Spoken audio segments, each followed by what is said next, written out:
Hey everyone, welcome back to my channel. I have been getting a lot of questions from you guys asking me to share a video about how I healed my gut. So my personal journey, what worked for me, what didn't, how many times I fell off the wagon, all of that.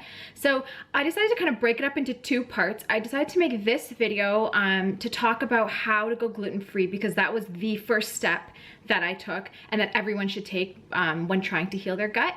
So it is quite a long topic, and I thought maybe I'll just cut the how to go gluten-free into one video because a lot of people struggle with that.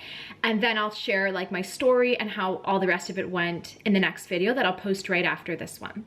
So I'm just gonna jump in and get started. My name is Marla. If you're new to my channel, I'm a registered holistic nutritionist and mom of 3. I have a bunch of videos about my very unhealthy past and how I got to develop leaky gut. So if you are interested, you just scroll through my channel, you'll see lots of videos. But like I said, I was very unhealthy. So when I realized after I had my 3rd child that my gut health was really bad and that I needed to start doing something to heal it, my very first thing was to go gluten-free. That was the very first step that I had to take. And I get a lot of questions about how I actually learned what to do to heal my gut. That will be in the next video. So this one strictly, I'm gonna just talk about how I went gluten-free. When I realized that it was time to heal my gut and time to go gluten-free, it was a struggle because I personally was a bread girl, a cracker girl, loved my gluten. So for me personally, it was really hard. Also the thought of I am not going to be able to eat pizza, or I'm not going to be able to have that cake, etc., was really hard on me because as soon as you tell me you cannot have that or you're gonna have to eliminate that, it is really hard. So my story is probably gonna be a little bit different than some of yours. I had psoriasis, which is what led me to start to try to heal my gut.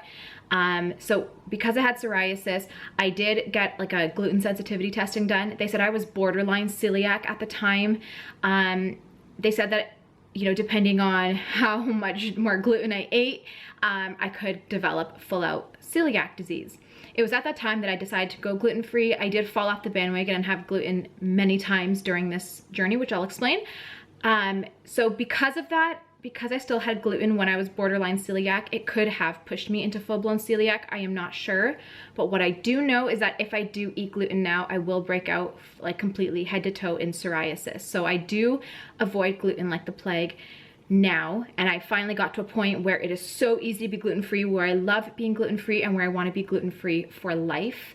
A lot of you who are trying to heal your gut, if you do not have an autoimmune disease, I would say you do not have to be gluten-free the rest of your life. It's just until your gut is healed, and then when you do bring gluten back, just eat like whole grain, sprouted organic gluten or wheat. If you have autoimmune, I do recommend avoiding gluten for life, even if you are not celiac, just because it's a huge trigger for autoimmune. And if you want to be in remission or reverse your autoimmune disease for the rest of your life without having flare-ups, in my opinion, gluten is one of the biggest foods you should avoid. So that's kind of covering that. Now, how did I go gluten-free? So when I decided, I at the time didn't realize that in order to heal my gut, I could not cheat at all. Like I had to be 100% gluten-free. So I would be gluten-free on, you know, throughout the week, and then usually the weekend or when I went out to someone's house, I would be like, okay, now it's, you know, I can have gluten because it's the weekend, I can have a cheat meal. In the beginning, those cheat meals were critical to starting out my gluten-free journey. If I had gone gluten-free cold turkey, I would have given up gluten-free cold turkey as well. I would have been like, nope, cannot do this, forget it. I don't care about my gut health. And initially I knew I wasn't healing my gut because I was having the gluten once a week, and I wasn't having good gluten. I was having like a pizza or a cheesecake type of gluten. So in the beginning it was definitely, I knew I wasn't healing my gut because I was having those cheat meals, but it was transitioning me into being able to go full-blown gluten-free without a cheat meal. And if you have a past like me where you are a foodie and absolutely love anything sweet and anything like with bread or gluten or wheat, I do not recommend you go gluten-free cold turkey because it's just, I don't think it's realistic. So I did that for about a month or two because I had bad psoriasis at the time when I decided to go gluten-free. My psoriasis it would start to slightly clear, you know, throughout the week as I stopped eating the gluten. And then as soon as I ate the gluten, just even a small piece on the weekend, it would full out like flare again, be bright red, itchy, bleeding, all of it. So I did know gluten was my trigger, and because I finally got to the point after about 2 months of going gluten-free except for weekends, I got to the point where I was like, I cannot take this anymore. People were staring at my skin. They were like, what is wrong with this girl? Because my hands were bleeding. They were, I had psoriatic arthritis, so my fingers were like huge sausages. I couldn't wear my wedding rings anymore. I actually had to get new ones. I got like a fake pair, but still I had to get new size because I didn't want to resize my pair. So it was just like this whole thing that I decided, you know what, at this point, I don't care. I have to just really mentally focus and just stop the gluten. At the time, I did think that after I healed my gut, I would try to have gluten again. So when I started this gluten-free diet journey thing, I said, you know what? I'm gonna do this for 3 months. I'm gonna be gluten-free, suck it up. I'm stronger than, you know, my cravings. And then I can start having my pizza and stuff again. So that's kind of how I started in the beginning.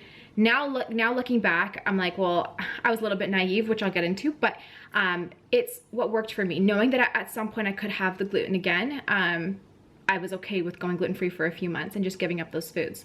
So the first thing that I did when I decided to go gluten-free 100% with no cheat meals was I made sure that anything I crave, I had recipes for, or I had restaurants where I could order it gluten-free. So at this time I was still eating certain foods that were not gut healing, like certain foods that I shouldn't have been eating at the time. But the biggest thing and what this whole video is about is how to go gluten-free. Once you tackle gluten-free, then you can start to tweak everything else and get healthier and healthier until you're only eating gut healing foods, if that makes sense. So what I would do, and my biggest tip aside from transitioning into going gluten-free, is to then know exactly what your major cravings are and what you usually crave. For me, my first craving were cookies. I always midweek would start craving cookies, like chocolate chip. So I got a good paleo chocolate chip cookie recipe that was like lower sugar, made with honey, whatever.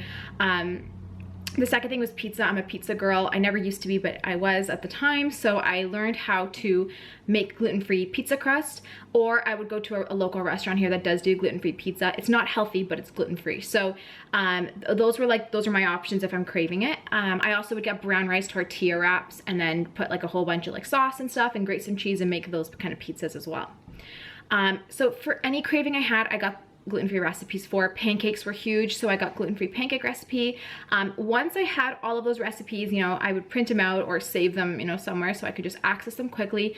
I started stocking up my freezer with the pre-made crusts, with cookie dough that I could just thaw and then, you know, form into balls and throw them in the oven, things like that. So when I had the cravings, I would not cave and have gluten, because at the time I had an addiction, and my addiction was to sugar and gluten. And if your story is similar to mine, you probably have that same type of addiction, and it's not easy to break. It is not easy to just go gluten-free and that is it. So it was really hard for me, and I had to mentally and physically prepare myself. So having those foods ready was a huge help for me. Kind of going back a step back to transitioning into gluten-free, not only do you need to transition in terms of your like just prepping your body and saying like, I'm not gonna go gluten-free cold turkey because I'll quit. You also have to transition mentally. So it does take time, and you have to dig deep and say, why am I going gluten-free? If it's because you have an autoimmune disease and you are in so much pain, you have to stop and think, listen, do I wanna be in pain the rest of my life, or do I wanna heal, and do I wanna enjoy my life and be back to my normal self and not have people think I'm crazy or look at me weird because I have bad skin? That was my motivation. So find your motivation. Aside from, you know, trying to start curb your cravings, find your motivation, because at some point you will have to go gluten-free completely, and it does take some, you know, mental preparation. So yeah, so transition into going gluten-free, then prep. Think about all your cravings that you would normally have and find ways to make them gluten-free. And it is so easy with the internet now to just get so many good recipes. You can also just go to like a health food store, and they have like pre-made cookie mixes, cake mixes, everything that are gluten-free. They might not be healthy, but they're gluten-free, and that's the first step, is trying to just find ways to make things that are without gluten.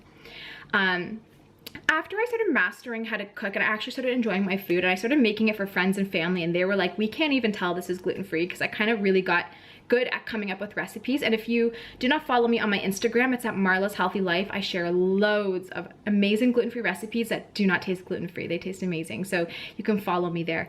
But I started like learning how to do it, and I started to enjoy being gluten-free. So this is going to be the next phase. You need to start enjoying and being in the moment. So initially you might be like seeing people eat deep fried chicken wings or, you know, things that you would normally love, and you'd be like, oh my gosh, I wish I could have that. I need to have that.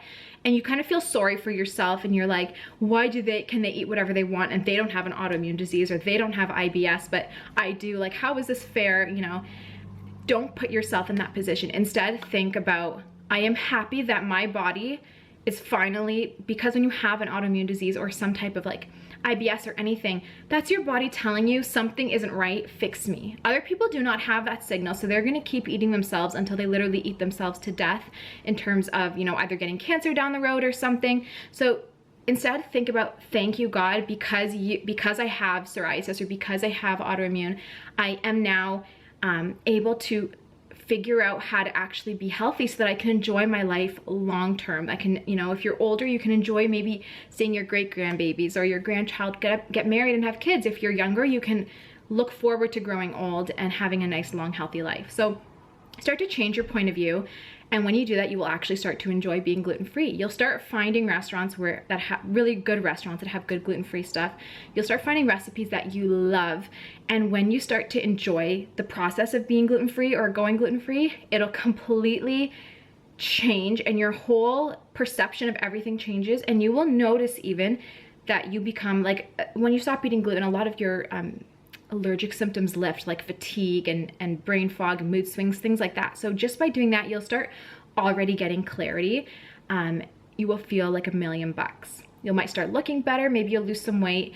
So what I recommend is, after you start to accept the position you're in and start to enjoy it, the fourth tip is to go on Instagram or YouTube or some type of social media platform, or find people in your area who are healthy.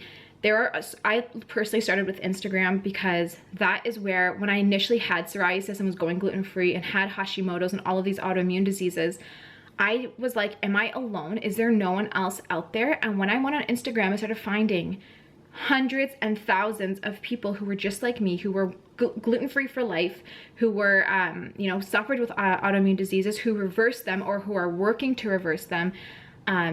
And sharing their lives and seeing how happy they were, it just made me feel amazing and like I'm part of a community. And I started following these people. I would reach out to them and just let them know that what they're doing affected me, and I really appreciated it and all of that. And from there, I got to know and meet so many like-minded people, not only through YouTube, but also through Instagram. And I started meeting a few of these people in person. One of them is Shazness Wellness. She is Shaz from Shazness Wellness. She has an amazing YouTube channel. And she's a beautiful person, and we were pretty much on the same journey. And I'm like, wow, like, it's so nice to meet like-minded people. There's a girl I follow on Instagram who is Canadian. I love her to death. Her Instagram handle is Holistically Hannah, like WH, Holistically Hannah. Beautiful girl. And yeah, I started meeting like-minded people, and I was like, this is when it really started clicking for me, because I realized that there are so many people out there who are doing the exact same thing, and that you're not alone, and that it's possible.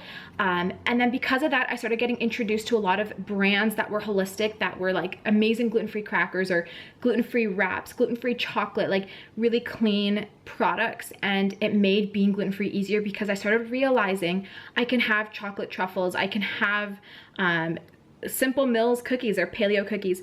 I can have all of these foods, and salad dressing companies and stuff, protein bar companies. I can have all these foods that I used to have, but gluten-free, and they taste just as good. So I really recommend finding a community. If you live somewhere in the States even that has like quite a large health community, you might not even need to look on Instagram. You probably can just find like a lot of clean restaurants, meet people there. But I just really recommend reaching out to like-minded people. It'll make your journey a lot easier. And then my last tip is to actually realize that going gluten-free should mean for life. It should be a lifestyle. That being said, like I mentioned in the beginning of the video, if you do not have an autoimmune and you just are like, I don't feel so well, I need to do, you know, heal my gut, you can go gluten-free for now and probably bring it back, no problem. The only time it turns into a problem is if you go through all of this hard work, go gluten-free, do the candida cleanse, re-heal your gut, do all of that, but then you go back to eating ice cream and chocolate chip cookies and pizzas daily, or even several times a week. Your candida and your gut are gonna just get destroyed. Candida's gonna grow, your gut's gonna get destroyed all over again, and you'll be back to square one. So as you're going through this journey, it's going to take months. Allow that to sink in and realize the hard work you're putting in now, and that you do not want to go back and live the way you used to live. It takes time. It took me about 1.5 years to fully accept, no, not 1.5 years. It took me about 8 months. I'm not even a year and a half into my journey, actually. But it took me about a good 8 months to see pizza or chocolate cake or something at a party and not even want it. Before, I would be like, it would be like a war in my head. Like, one side of me is telling me do not touch it, the other side is like, you need to have a bite of that. And it would be back and forth in my head, and it took so much self-control to not touch those kind of foods. Now you can put it all in front of me and I'm like, oh, I don't want it. But what I do want is like a grass-fed gluten-free burger or something that's nutritious.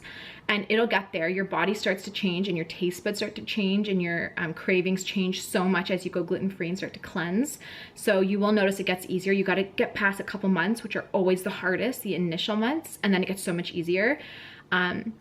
But either way, look at it as a lifestyle. Whether you're going gluten-free for life because you have an autoimmune, or you're just going to be gluten-free for the time being, still look at it as a lifestyle and still say, even when I'm done this cleanse, I am going to eat nutritious whole foods, which means sprouted, organic, whole grain gluten bread, whether it's wrapped tortilla wraps or bread, or sourdough fermented bread. Just make sure it's high quality. Don't go back to the white, cheap flour that's like pure white, super processed and high in gluten. Stick to like the natural stuff. Now, that being said, if you have an autoimmune disease, I always say go gluten-free for life. But if you do not want to and you're not celiac, after you heal your gut, take a good year to work on yourself going gluten-free. But if you do decide after that to bring gluten back, do it slow. So in case you do have a reaction, it doesn't completely throw off everything you've done, all the work you've done. But go slow and just do small amounts, but make sure it's high quality, like sourdough fermented bread, something that's really high quality, that's whole grain, that's organic, and you should be good. For me, I realized that every time I ate gluten, I felt so bad, and I literally would be covered head to toe in a big psoriasis rash, that it wasn't worth it for me, because it takes months to clear, or weeks to clear the rash. So I was like, no, this is not worth it to eat gluten. Like, I got to a point where I just don't want it anymore, and I'm happy I'm at that point now. But it took a lot of self-will and motivation to get there. But the biggest motivation for me was my weight. My weight is so easy to manage now, and I eat way more calories now in terms of like nut butters and stuff than I did way back then. But they're good quality food, and as soon as I ate gluten, because that was my allergenic food, my weight is just so easy to manage. Even on days I don't work out, I still wake up in the morning with abs. I still feel great. So that was a big motivation for me. And the second thing was just how I felt overall, how my skin was. My skin used to be extremely dry. It still is. I do have like a little bit of acne scarring here. That was from my detox I did not long ago. My lips still do get dry, but overall, if you compare my skin now to how it was 1 year ago, dramatic change. And that's what is my motivation.